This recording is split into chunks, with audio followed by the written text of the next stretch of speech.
O nosso estudo de hoje está na primeira carta aos Tessalonicenses, capítulo 5, versículo 8. Paulo fala o seguinte: sejamos sóbrios, vestindo-nos da couraça da fé e da caridade.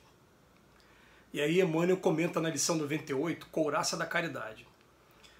Paulo foi infinitamente sábio quando aconselhou a couraça da caridade aos trabalhadores da luz. Em favor do êxito desejável na missão de amor a que nos propomos, em companhia do Cristo, antes de tudo é indispensável preservar o coração. E se não agasalharmos a fonte do sentimento nas vibrações do ardente amor, servidos por uma compreensão elevada nos círculos da experiência santificante que nos debatemos na arena terrestre, é muito difícil vencer na tarefa que o Senhor nos confia.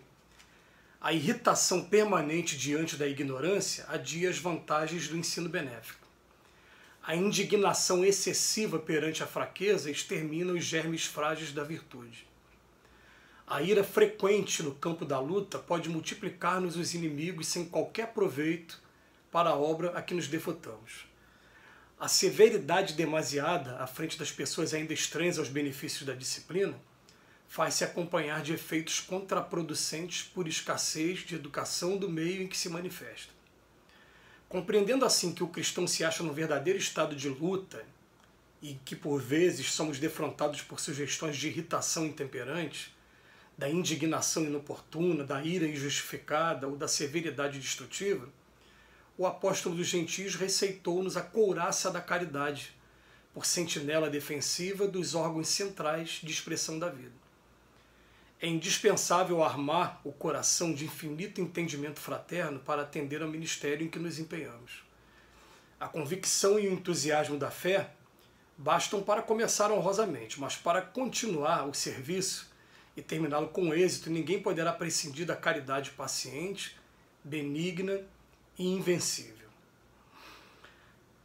Essa frase final até emociona a gente. Ela fala assim, ó: a convicção e o entusiasmo da fé bastam para começar. Tá.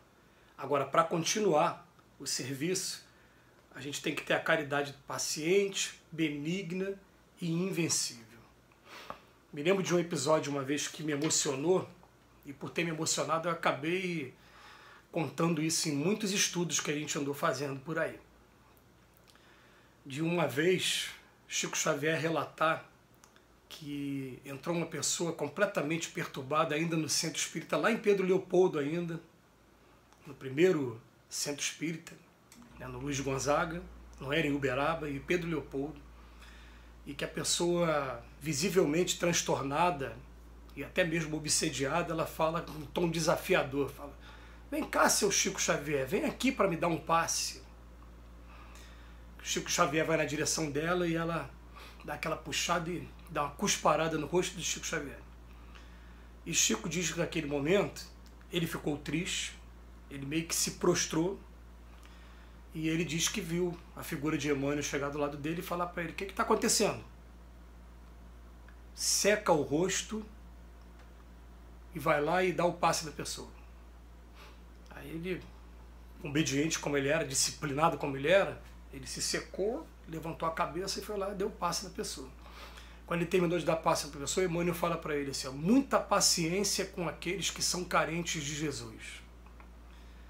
E essa frase, ela dói na gente, porque a gente reconhece ainda a falta de paciência em muitos episódios da vida. Mas a gente vai vendo o seguinte: a gente vai vendo que conforme o serviço vai aparecendo, a gente vai tendo que se habilitar, né, se preparar cada vez mais. E você lidar com o ser humano, lidar com homens, exige realmente um jogo de cintura, exige realmente... é uma arte você lidar com seres humanos. Então a gente tem que saber que, em primeiro lugar, que você não vai encontrar ninguém perfeito. Jesus não encontrou ninguém perfeito. Jesus encontrou 12. Um era explosivo, como Pedro. Um ainda estava voltada para a sensualidade. Eu vou incluir Maria Madalena como uma das discípulas, embora não esteja entre os 12. O outro estava voltado completamente para ainda o ceticismo, a curiosidade, que era o Tomé. Ele conhecia muito bem cada um deles, homem simples, cheio de defeitos, mas ele conseguiu explorar e fazer com que cada um buscasse a excelência dentro daquilo que cada um podia oferecer naquele momento. A chave, a palavra-chave está aí, o que cada um pode oferecer nesse momento.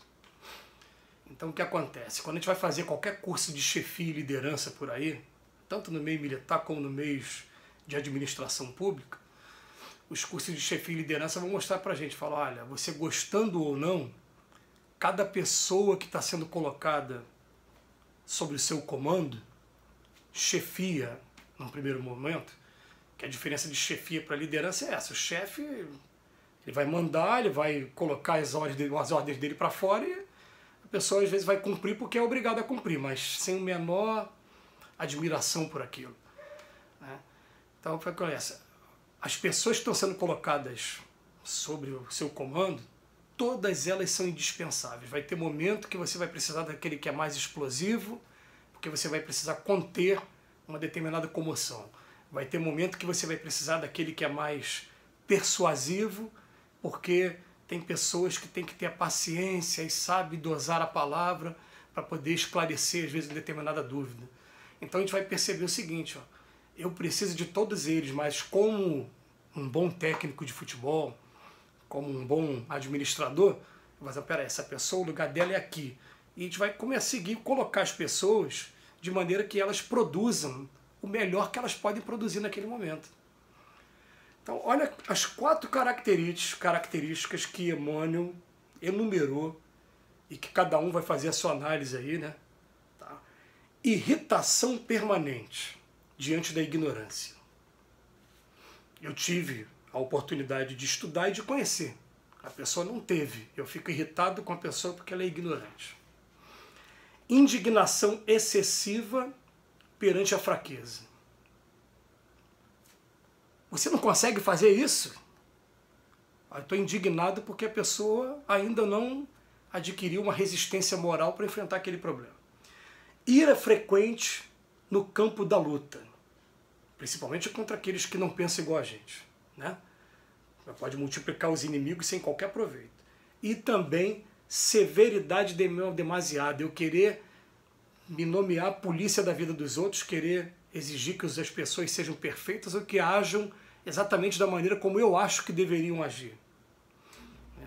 São 4 comportamentos que atrapalham o tempo todo, que pode até no início, pegar a frase final de novo, a convicção e o entusiasmo da fé, elas bastam para poder começar. Agora, para continuar, como é que você vai estar pegando uma doutrina como o Evangelho, que ela primeiro emociona a gente, depois nos convida a mudança de comportamento, e depois quando a gente começa a mudar o comportamento e sentir através da causa e efeito toda essa mudança, você vai ter que, não pode deixar a luz embaixo do alqueire, vai botar ele no candeeiro, né? Você vai pegar uma luz elétrica para botar debaixo da cama? Não, vai botar onde todo mundo, ilumina para todo mundo. Então você vai começar a estar trazendo seus conhecimentos de alguma maneira para ajudar as pessoas que estão ao seu redor. Aí você vai se entregar a irritação, indignação, ira ou severidade. Então o que ele veio dizer para a gente? Ó? A gente, quando vai frequentar qualquer meio coletivo, e aí, ó, meio coletivo, a gente pode colocar a nossa família. Já perceberam que a gente está sendo testado o tempo todo? Pode ser que a gente chegue depois lá do outro lado da vida e fale assim, ó, você ficou reprovado na paciência. Mas como? Ué, mas eu não coloquei aquele parente difícil, você só vivia reclamando dele, acabou não ajudando nunca, só reclamando. Você foi reprovado na ira. Por quê? Mas como eu fui reprovado na ira? Ué, você o tempo todo, ao invés de entender que a gente tem posições políticas diferentes, a gente tem posicionamentos diferentes, você preferia ficar na ira com aquele que pensa diferente de você? Criou inimigos de maneira gratuita, quando na verdade, quando você defende o direito dele de colocar a opinião dele, ele vai defender a tua também. Né? Você vai falar assim, eu entendo o que você está falando, mas não concordo, tem minha opinião. E vai exigir respeito também com a sua opinião e acabou. Então vamos pegar aqui esses 4 aqui para a gente terminar, né? Irritação, indignação, ira e severidade. Vamos botar a coraça da caridade que as coisas vão bem. Que Jesus nos abençoe hoje e sempre.